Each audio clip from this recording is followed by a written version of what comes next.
Estamos aqui no tablado feito de ouro e prata, de filó de nylon.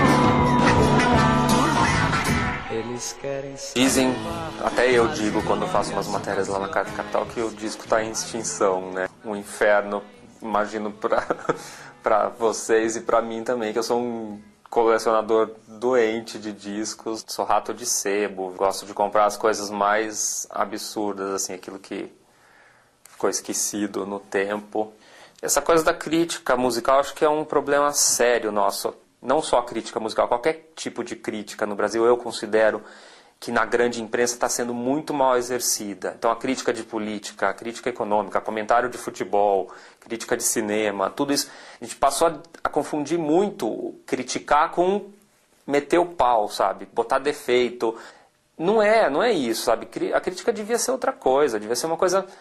você tá do lado da criação, estudando ela, analisando ela, não falando mal dela. Pode falar mal de vez em quando, mas esse não é o objetivo. É até engraçado que agora, faz pouco tempo, um mês mais ou menos, eu estreiei um blog, já tinha o meu outro blog, mas estreiei um blog na Carta Capital. Que ali eu estou fazendo umas críticas de novo, estou voltando, estou desenferrujando, voltando a fazer tipo com outro enfoque, sabe? Vou lá no show de fulano, da Maria Rita, da Fernanda Takai, e encontrar coisas para refletir, sabe? Não falar que ela é boa, que ela é ruim. Quem quer saber? Cada um tem a sua opinião, né? Amanhã já me encontra acordada. Eu procuro e não vejo você ao meu lado. Às 10 horas a vida ainda é vazia e na metade do dia eu só pensei em você. É curioso, assim, eu diria que sou um pesquisador voraz, assim, eu saio procurando tudo, tento ler tudo que é livro sobre música, tento ouvir tudo que passa pela minha frente. Eu falei que é curioso porque, tipo, tô vendo o ridículo que é o fato que eu nunca tinha vindo à discoteca do Centro Cultural, né, que é um acervo, que eu tenho mais essa coisa eu fico tentando comprar porque eu quero ter, então não vou na biblioteca pública pesquisar, mas só da rápida olhada que eu dei nos fichários, no computador, é coisa magnífica. Eu podia passar todos os dias aqui só pesquisando, que é isso, o que faz um crítico é a curiosidade dele, ele tá estudando o tempo todo e ficar ligando pontinho, sabe? Olha só o que eu achei, só na rápida olhada, eu fui procurar por Mutantes. Encontrei um compacto que tem os Mutantes e do outro lado Sabiá, do Chico Buarque e do Tom Jobim, cantada pelo MPB4. Isso é de 68. Era a coisa mais careta do mundo e no outro lado do disco a coisa mais moderna do mundo naquele momento. Na época saiu um disco só, as duas faces da moeda mesmo. Olha que coisa extraordinária. Você vem aqui pesquisar no Centro Cultural, você vai no computador, você encontra tudo lado a lado também, né?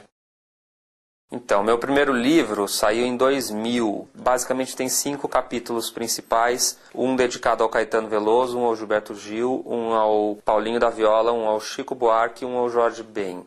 Os compositores centrais dessa geração dos anos 60 e eu tentando analisar a obra deles. Com a idade que eu tinha na época, com a imaturidade que eu tinha na época, o que eu tentei fazer foi traçar uma comparação de duas linhas que se formaram na música popular daquele momento, que era a vertente mais tradicionalista, e por outro lado os tropicalistas, que vieram inserindo a cultura pop. Decadência Bonita do Samba é um trocadilho, sei lá como falar, mas com a música do Ataúfo Alves, Quero Morrer na Cadência Bonita do Samba. Estou meio dizendo que os tropicalistas vieram e desmontaram as estruturas desse samba mais tradicional que existia.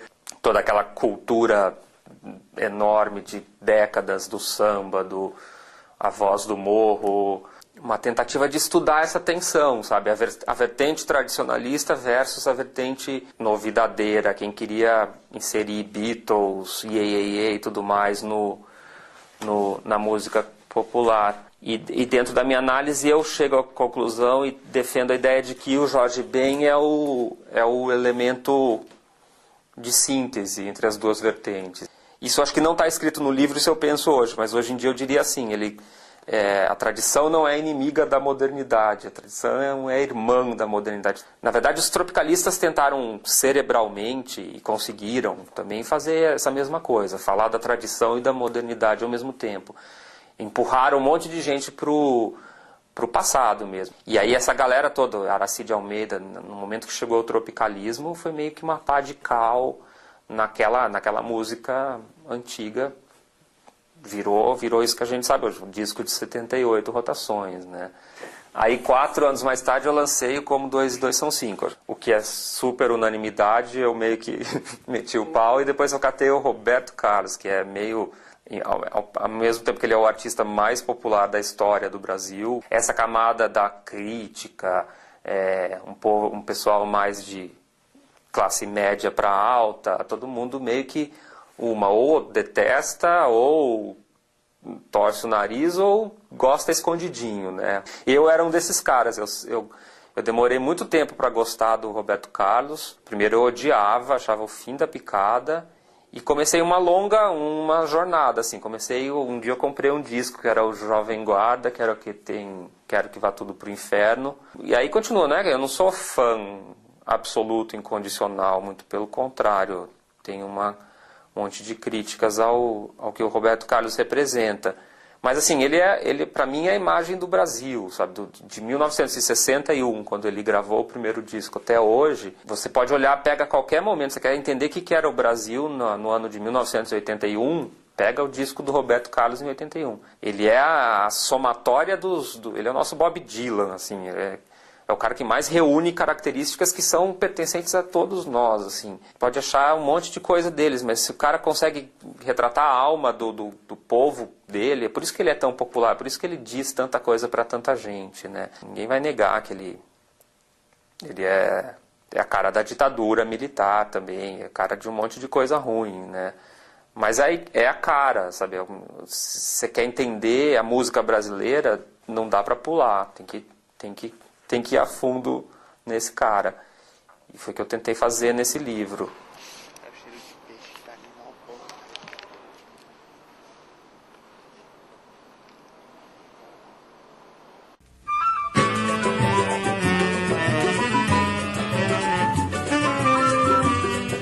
Bom, uma das primeiras coisas que eu fui procurar chegando lá no acervo foi Clementina de Jesus, que é um pouco como Aracide Almeida, né? São as vozes do morro. Esse disco foi gravado pela Clementina de Jesus com o Pixinguinha e o João da Baiana. É tipo a fundação da música brasileira. É meio um canto de cisne do Pixinguinha, do João da Baiana. Eles são caras anteriores ao formato LP, eles nunca se adaptaram direito a isso. Tem poucos discos do Pixinguinha. E a Clementina era uma mulher do povo. E ela foi descoberta só depois dos 60 anos pelo Hermínio Belo de Carvalho, lá por meados dos anos 60, ele foi fazer um espetáculo, chamou ela, e ela com 60 anos explodiu, né? E esse é o segundo disco que ela gravou. Vamos saravá, aqui meu pai, Jangô, no terreiro de preto velho, iaiá. Vamos saravá, aqui meu pai, Jangô. Até tinha separado, na hora que eu pensei em Clementina, eu pensei no João Bosco também, cara mineiro. Eu amo esse disco, adoro, e ele nunca saiu em CD, é um disco super afro do João Bosco. Eu lembrei, fiz associação porque tem umas homenagens a esse disco da Clementina, do Pixinguinha, do João da Baiana, que acho que, se eu não me engano, é essa faixa Cabeça de Nego, em que ele cita Iaô, cita João da Baiana, cita Donga, Pixinguinha, Clementina de Jesus. É uma homenagem muito moderna, eu acho, do João Bosco à tradição da música brasileira. Cata zumbam,